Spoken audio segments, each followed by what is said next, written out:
అందరికీ నమస్కారం. పూజ్యులు సామవేదం షణ్ముఖ శర్మ గారు వ్రాసినటువంటి సంపాదకీయమిది. శీర్షిక పరమార్థమే ప్రధానం. యథాతథంగా వారు అందించినటువంటి సందేశం. మన దేశానికి సనాతనముగా ఆధ్యాత్మిక దేశమని పేరు. ఇది ఒక చేతకానితనపు సంకేతముగా భావించనక్కర్లేదు. పరిపక్వత చెందిన నాగరికతకే ఆధ్యాత్మికత అని మరో పేరు. ఆధ్యాత్మికత అనగానే ఆ రంగంలో తప్ప మిగిలిన భౌతిక విజ్ఞానాలేవీ ఇక్కడ ఎదగలేదు అని నిర్ణయానికి రావడం అసమంజసం. భౌతిక విజ్ఞానం అనే పేరుతో నేడు అభివృద్ధి చెందినటువంటి ఏకపార్శ్వ దృష్టి జ్ఞానం కన్ను తెరవక పూర్వమే భౌతిక విజ్ఞాన విద్యలు ఇక్కడ పరిపుష్టి చెందిన దాఖలాలు, చరిత్ర మిగిల్చిన చిహ్నాలలో ఇప్పటికీ బయటపడుతూనే ఉన్నాయి. అయితే మన దేశ విద్యలకున్న గొప్ప లక్షణం ఏమిటో మనం గుర్తించలేక చాలా వాటిని నమ్మకాల విద్యల క్రింద జమకట్టి వదులుకుంటున్నాం. కానీ సునిశితముగా పరిశీలించడం నేర్చుకోవాలి. ఏదైనా ఒక కార్యానికి కారణం భౌతికమైనది మాత్రమే కాదు, దాని వెనుక సూక్ష్మమైన కారణాలు ఉన్నాయి. భౌతిక కారణాలను విశ్లేషించడానికే ఎంతో సమయము, విజ్ఞానము, సాంకేతికత అవసరమైనప్పుడు సూక్ష్మ కారణాలను గ్రహించడానికి వాటికి అవసరమైన అధ్యయనము కావలసినదే.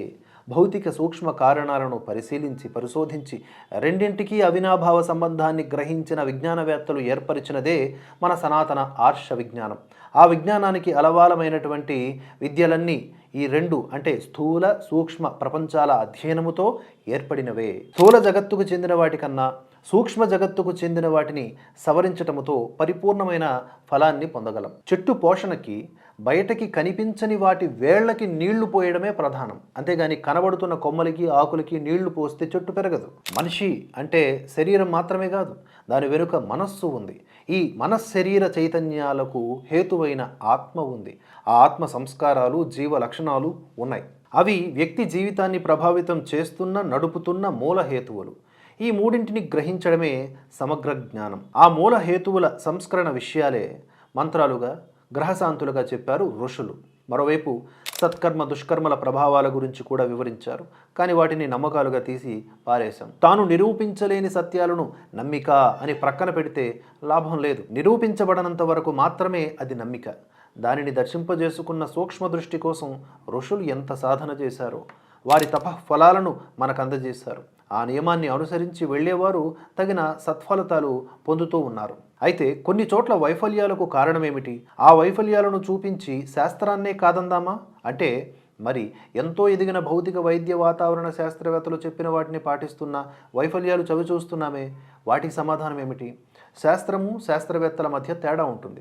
శాస్త్రవేత్త బుద్ధిలో లోపాలుంటే కొన్ని పొరపాట్లు జరగవచ్చు. అవి శాస్త్రానికి ఆపాదించలేము. భౌతికం దారి భౌతికానిది, ఆధ్యాత్మికత దారి ఆధ్యాత్మికానిది కాదు. రెండింటికి అవినాభావ సంబంధం ఉంది. వైద్యం, న్యాయం, జ్యోతిర్విజ్ఞానం, ఖగోళ శాస్త్రం వీటన్నింటినీ కేవలం భౌతిక పరిధిలోకి తెచ్చి జ్యోతిష, మంత్రశాస్త్రాది ఆధ్యాత్మిక విద్యల్ని నమ్మకాల పేరుతో ఓ ప్రక్క పెట్టి విడిగా చూడటం వల్లనే వాటికి అన్సైంటిఫిక్ అనే ఒక ముద్ర పడుతోంది. నిజానికి విజ్ఞానం ఇంకా ముందుకు పయనిస్తే వాటిని నిరూపించి సైంటిఫిక్ అని ఒప్పుకుంటుంది. అలా పరిపూర్ణముగా ఎదిగిన విజ్ఞానమే భారతీయ ఋషుల దర్శనం. ఇక్కడ ఏ శాస్త్రము పరస్పరము విభేదించుకోదు. ఒక వ్యక్తిపై అన్ని కారణాలు కలిసి పనిచేస్తాయనే ఏకత్వ దర్శనమే ఈ సమన్వయానికి సాధ్యం చేస్తుంది. ఉదాహరణకి ఆయుర్వేదంలో భౌతికమైన ఔషధీ సేవనం వంటి వాటితో పాటుగా కొన్ని వ్యాధులకి మణి మంత్రాదుల్ని, గ్రహశాంతుల్ని కూడా పేర్కొన్నారు. ఆ వైద్యంలోని ఔషధీ విధానాన్ని అంగీకరిస్తూ అందులోని సూక్ష్మ ప్రపంచగత విషయాలను కాదనడానికి ఎలా వీలవుతుంది? జ్యోతిర్విజ్ఞానంలో గ్రహాలు, వాటి అధిదేవతల్ని పేర్కొన్నారు. అధిదేవతారాధన వల్ల గ్రహశాంతి కలిగి తద్వారా భౌతిక ఉపశమనం సాధ్యమవుతుంది. వీటిని ఈ దేశపు వైద్య విధానం పేర్కొంది. యోగ ధ్యానాది విధానాలను కూడా ఆయుర్వేదాది శాస్త్రాలు అంగీకరించాయి. తత్వశాస్త్రాన్ని, దేవతోపాసనని, యజ్ఞాది కర్మల్ని కూడా గణిత, ఆయుర్వేద, జ్యోతిష, యోగాది విద్యలన్నీ ఆమోదిస్తూ ఉన్నాయి. వాటి సంబంధం తమ విద్యలతో ఎలా ఉన్నది చెబుతూ ఉన్నాయి. ఒక శాస్త్రానికి ఇంకో శాస్త్రానికి అనుబంధం ఉంది. కాల విభజన, శరీరతత్వ శోధన, గణితము వంటి వాటిల్లో సనాతన భారతీయ ఆర్ష ప్రతిభ జగద్విదితమవుతున్నటువంటి ఈ రోజుల్లో అవి చెప్పిన దేవతోపాసన వంటి సూక్ష్మ ప్రపంచ విషయాలను నిరాకరించడం దేనికి? ఇక్కడ పుట్టిన విద్యలన్నీ చివరికి ఆహార నియమాలు సైతం భౌతిక శరీర పోషణకి, వృద్ధికి మాత్రమే ఉద్దేశించినవి కావు.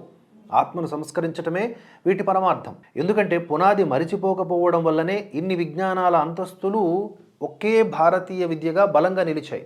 ఆత్మదృష్టి ప్రధానం కావడం వల్లనే జీవలక్షణం, శరీరతత్వం, వాటిపైన సూక్ష్మ జగత్ ప్రభావం అన్నీ సమన్వయించి వాటి ఎడతెగని బంధాన్ని తెలిసి భారతీయ విద్యలు పరిపుష్టి చెందాయి. అందుకే ఈ విద్యను అవగతము చేసుకుని వాటి ప్రకారం జీవించే వారి విధానంలో ఒక ధార్మికత, ఒక పవిత్రత ఉంది. సనాతన పద్ధతిలో ఉన్నటువంటి ప్రతి వైద్యుడు, గణిత శాస్త్రవేత్త, జ్యోతిర్వేత్త, తర్కశాస్త్రవేత్త అందరూ కూడా దేవతా నమస్కారం చేస్తారు. నియమబద్ధ ధార్మిక జీవనాన్ని అనుసరిస్తారు, అనుష్ఠానాదులు సాగిస్తారు. అయితే అది ఒక నమ్మకమని మనం వెంటనే నిర్ధారణ చేస్తాం.